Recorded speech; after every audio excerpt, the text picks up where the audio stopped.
দীর্ঘদিন পর আবারও মাঠে নামার প্রস্তুতি নিচ্ছে বিএনপির মিত্ররা। সেই লক্ষ্যে শুরু হয়েছে সাংগঠনিক তৎপরতাও।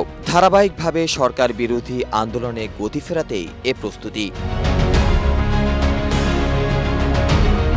এবার নিজেদের মধ্যে সম্পর্ক ধরে রাখার উপর জোর দিচ্ছেন তারা। এজন্য ইস্যুভিত্তিক কর্মসূচির পাশাপাশি অভ্যন্তরীণ শক্তি বাড়াতেও কর্মসূচি দেওয়ার উদ্যোগ নেওয়া হচ্ছে। রাজধানীসহ মহানগর ও জেলা পর্যায়ে কর্মী সভার পাশাপাশি নিষ্ক্রিয় নেতাদের সক্রিয় করার পরিকল্পনাও রয়েছে। সেই ধারাবাহিকতায় আবারও রাজনীতিতে ফিরতে যাচ্ছেন ডক্টর রেজা কিবরিয়া।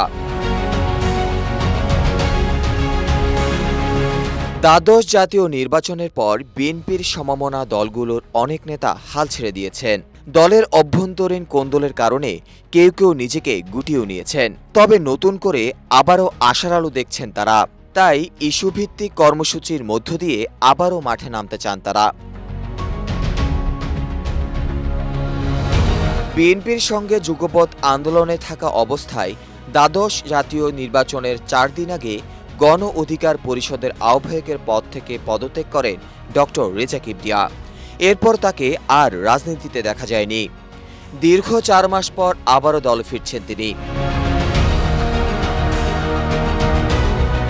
এদিকে দলের নেতা কর্মীদের চাঙ্গা রাখতে কর্মী সভার উদ্যোগ নিয়েছে গণতন্ত্র মঞ্চ।